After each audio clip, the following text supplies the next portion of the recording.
Hello friends, welcome to SK story world में SK हाजिर हूँ आपके सामने एक नई कहानी लेकर। एक गांव में जमींदार था। उसके पास बहुत सारा धन था। 200 बीघा खेत, अनेकों गायें, 10-12 बगीचे और एक बड़ा सा तालाब आदि थे। अनाज से उसका घर भरा रहता था। बर्तन भर भर के दूध, दही, घी रहता था। 100 टोकरी रोज बगीचे से फल आता था। तालाब में अनगिनत मछलियां थी। जमींदार के चारों तरफ से धन ही धन आता था। बगल के गांव के लोग भी उससे अनाज, फल, मछलियां आदि लेने आते थे। उसे किसी भी चीज की कमी नहीं थी। उसका जीवन एकदम आराम से चलता था। जमींदार का एक बेटा था, रामप्रसाद। जमींदार के मरने के बाद कामकाज का सारा जिम्मा रामप्रसाद पे ही आ गया। रामप्रसाद को घर बैठे ही सारी सुविधा मिल रही थी तो वह बहुत खुश था। कुछ दिनों बाद धीरे धीरे उसके धन में कमी होने लगी। अन्न भंडार खाली होने लगी। गायों का दूध कम हो गया। बगीचे से फल मिलने बंद हो गए। तालाब से मछलियां गायब होने लगी।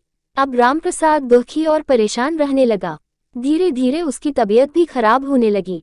उसकी तबीयत के सुन के उसका हाल पूछने के लिए एक गुरुजी उसके घर आए। रामप्रसाद ने उनका बहुत अच्छे से स्वागत किया और सेवा में कोई कमी नहीं छोड़ा। लेकिन गुरुजी बिना बताए ही समझ गए कि रामप्रसाद ठीक नहीं है। वह अंदर ही अंदर बहुत परेशान है और उसी की वजह से बीमार भी पड़ा हुआ है। फिर भी उन्होंने रामप्रसाद ने पूछा, क्या हुआ रामप्रसाद, सब ठीक तो है? तुम बहुत उदास लग रहे हो। तब उसने कहा कि क्या बताओ गुरुजी, कुछ समझ में नहीं आ रहा है। मेरा सारा धन दौलत खत्म होते जा रहा है। इसी की चिंता से मैं बीमार हो गया हूँ। अब आप ही कुछ उपाय बताइए जिससे मेरा सारा धन दौलत पहले जैसे हो जाए। तो गुरुजी ने कहा कि तुम चिंता मत करो, सब ठीक हो जाएगा। सबसे पहले तुम मुझे अपना दिनचर्या बताओ।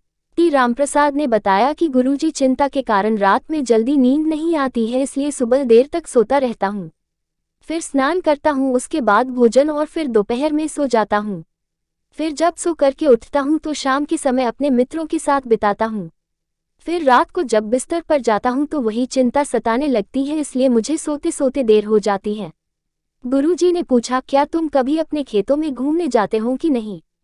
तो उसने बताया कि नहीं गुरुजी, मैं कभी नहीं जाता हूँ। मेरा सारा काम मेरे नौकर चाकर करते हैं। गुरुजी समझ गए कि अपने कारोबार का देखभाल न करने के कारण इसकी यह बुरी हालत हुई है। उन्होंने रामप्रसाद से कहा कि मेरे पास एक उपाय है। यदि तुमसे यह काम हो जाएगा तो तुम्हारी धन दौलत दोबारा वापस आ सकती है। रामप्रसाद ने तुरंत हाँ बोल दिया। फिर गुरुजी ने कहा, सप्ताह में किसी एक दिन स्वर्ग से एक बहुत सुंदर अद्भुत चिड़िया आती है जो सुबह 4 बजे तुम्हारे बड़े वाले तालाब के दूसरे किनारे पर बैठती है। वह इतनी सुंदर है कि उसे देखते ही किसी भी इंसान का सारा डैक दूर हो जाता है और वह सुखी, स्वस्थ और संपन्न हो जाता है। यदि तुम एक बार भी उसका दर्शन कर लोगे तो तुम्हारा सारा डैक दूर हो जाएगा और तुम एकदम पहले की तरह स्वस्थ हो जाओगे और तुम्हें कभी भी धन दौलत की कमी नहीं होगी। सबसे पहले तुम्हें सुबह उठकर अपने भंडार घर, गौशाला, खेतों, बगीचों को प्रणाम करते हुए तालाब के पास पहुंचना है। वहां सप्ताह में किसी भी दिन तुम्हें वह स्वर्ग वाली चिड़िया दिखाई दे सकती है। गुरुजी इतना बोलकर अपने घर वापस चले गए। दूसरे दिन रामप्रसाद सुबह 4 बजे उठकर सबसे पहले अपने भंडार घर की ओर गया। वहां उसने देखा कि उसका एक नौकर 4 आदमियों के साथ भंडार घर से चावल की कुछ बोरियां निकालकर वहां खड़ी बैलगाड़ी पर लाद रहा है।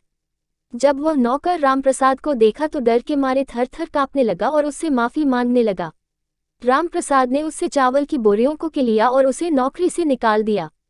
फिर वह बगीचे की ओर गया। वहां जाकर देखा कि बगीचे की रखवाली करने वाला अपने पूरे परिवार के साथ टोकरी में फल भर भर कर अपने घर की ओर ले जा रहा है।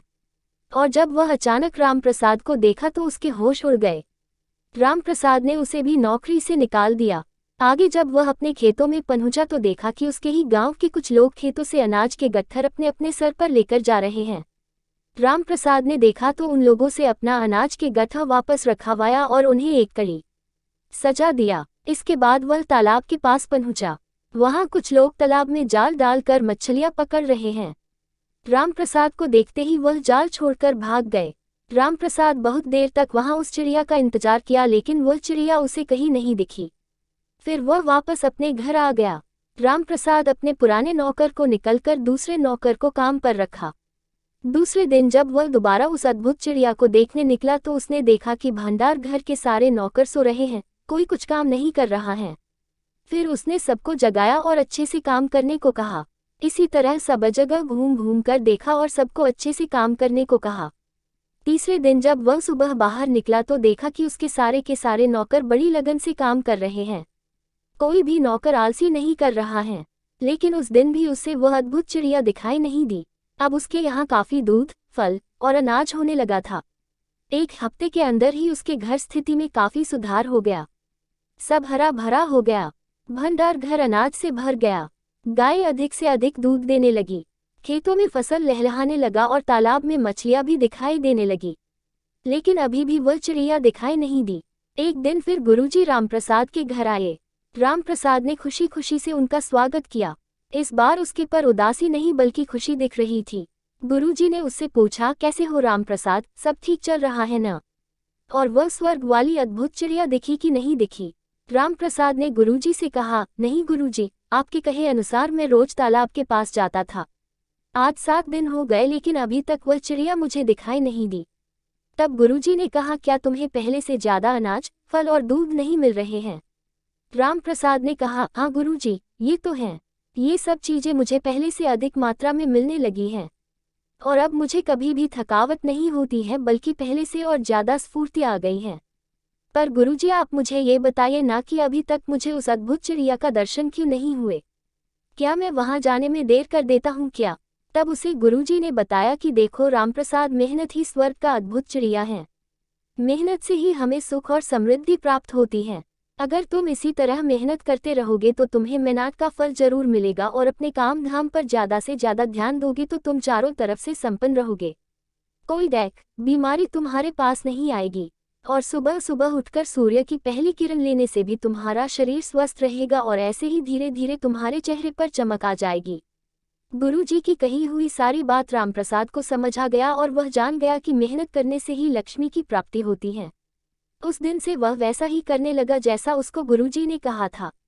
इसलिए कहते हैं कि मेहनत का फल हमेशा मीठा होता है। कहानी आपको पसंद आई तो please like, comment, share and subscribe our channel. मिलते हैं फिर ऐसी ही किसी नई कहानी के साथ, तब तक बाय बाय।